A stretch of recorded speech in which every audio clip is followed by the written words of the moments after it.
नमस्ते बच्चों, स्वागत है आपका हिंदी व्याकरण कक्षा 8 बाय ब्रेन रूट पब्लिकेशंस के साथ। बच्चों शुरू करते हैं पाठ संख्या 3 शब्द विचार। वर्णों के मेल से बनाई गई सार्थक इकाई ही शब्द कहलाती है।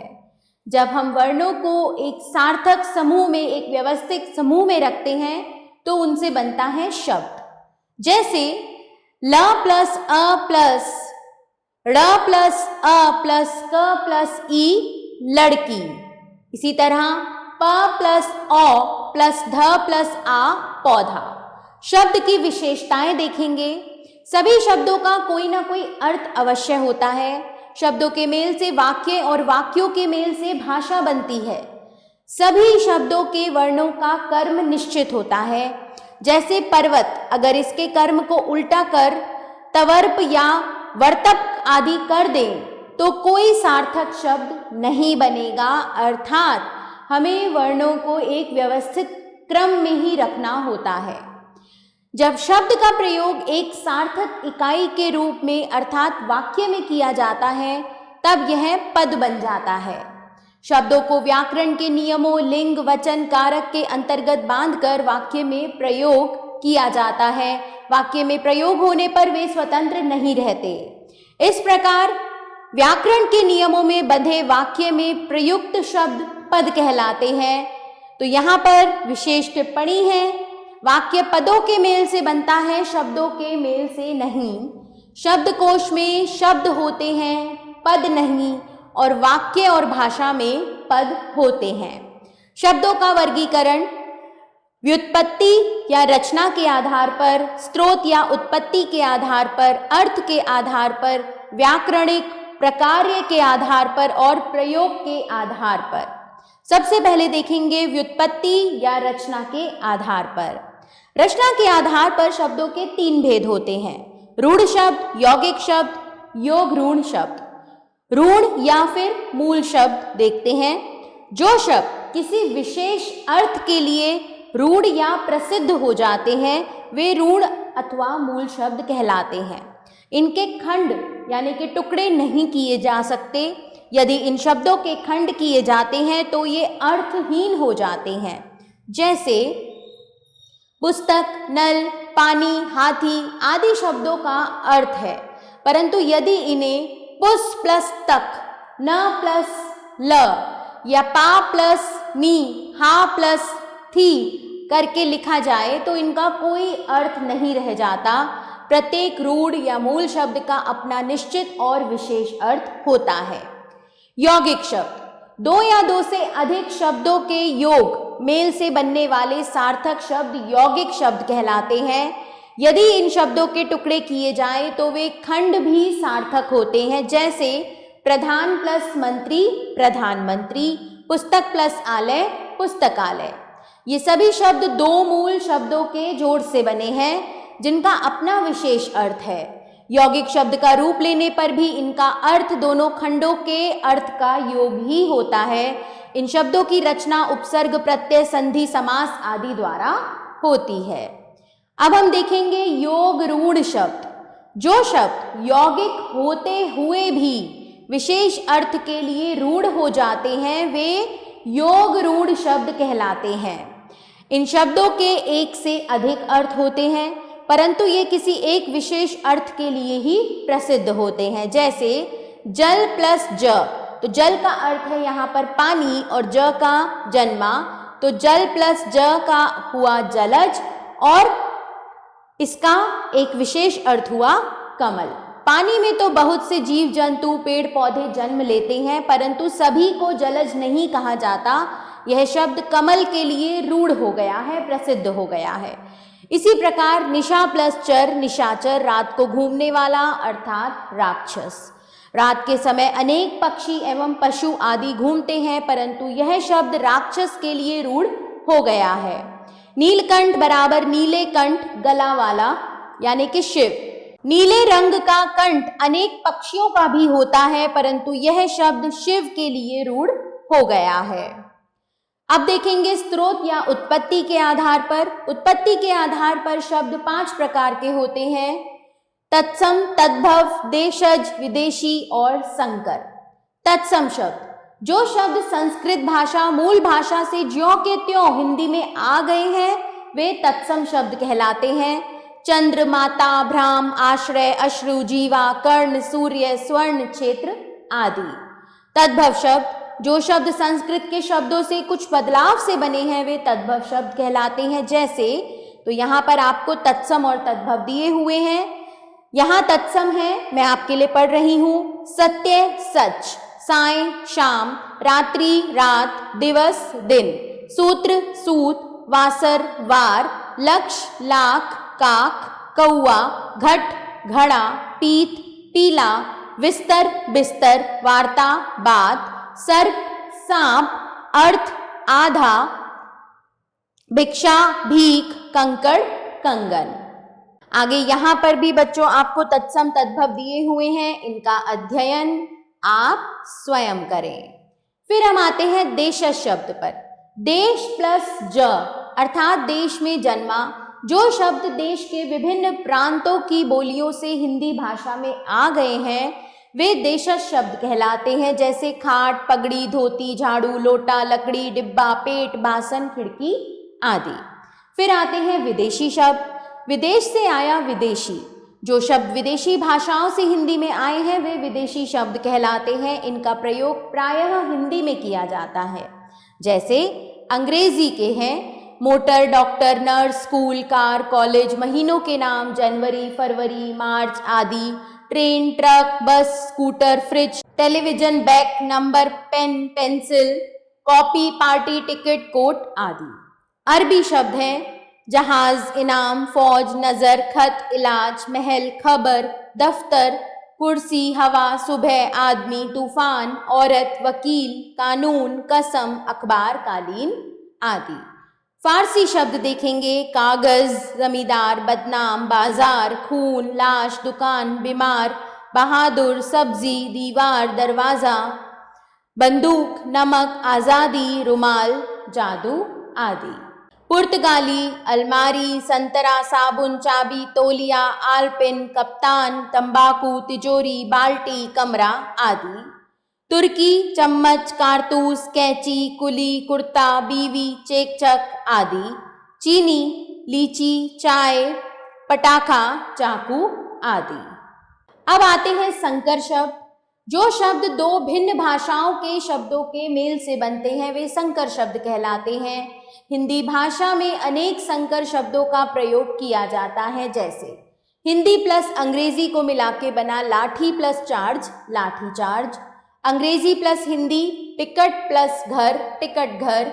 संस्कृत प्लस हिंदी को मिला के बना वर्ष प्लस गांठ, वर्ष गांठ। अंग्रेजी प्लस हिंदी, सील प्लस बंद, सील बंद। फारसी प्लस हिंदी, नुकसान प्लस दायक, नुकसानदायक। हिंदी प्लस फारसी, फल प्लस दार, फलदार। अब देखें अर्थ के आधार पर। अर्थ की विविधता के आधार पर शब्दों के 6 भेद होते हैं। पर्यायवाची या समानार्थी शब्द, विलोम या विपरीतार्थ शब्द, एकार्थक शब्द, अनेकार्थक शब्द, श्रुति सम भिन्नार्थक शब्द, अनेक शब्दों के लिए एक शब्द। पर्यायवाची या समानार्थी शब्द, समान अर्थ बताने वाले शब्द पर्यायवाची शब्द कहलाते हैं। इनका प्रयोग एक ही वस्तु या प्राणी के लिए किया जा सकता है। जैसे दिवस, वासर, वार, दिन, अहन, इन सभी का अर्थ दिन ही है, दिवस ही है। रात्रि, रात, रजनी, निशा, विभा, राका, इन सभी शब्दों का अर्थ समान है, रात्रि। गर्व, अहंकार, अभिमान, दर्प, घमंड। गंगा, सुरसरी, भागीरथी, मंदाकिनी, देवनदी। अब आते हैं विलोम या विपरीतार्थक शब्द। जो शब्द एक दूसरे का विपरीत या उल्टा अर्थ प्रकट करते हैं वे विलोम शब्द कहलाते हैं। जैसे आय, व्यय, गुप्त, प्रकट, स्वाधीन, पराधीन, हर्ष, शोक। एकार्थक शब्द, जिन शब्दों का केवल एक ही अर्थ होता है उन्हें एकार्थक शब्द कहते हैं। इनका प्रयोग केवल एक ही अर्थ में किया जाता है। जैसे मित्र, घर, भाषा, सांप, पहाड़, नदी आदि। इन शब्दों का कोई दूसरा अर्थ नहीं होता। अनेकार्थक शब्द, जो शब्द एक से अधिक अर्थ देते हैं वे शब्द संदर्भ या स्थिति के अनुसार अर्थ देते हैं। जैसी स्थिति हो या जिस बारे में बात की जा रही हो उसी के अनुसार वो अर्थ देते हैं। जैसे पत्र, अब पत्र को पत्ता भी कहते हैं और चिट्ठी भी। घट, घट को घड़ा भी कहते हैं और शरीर भी। कर्ण को कान भी कहते हैं और ये कुंती का पुत्र भी थे। भेद, रहस्य, प्रकार।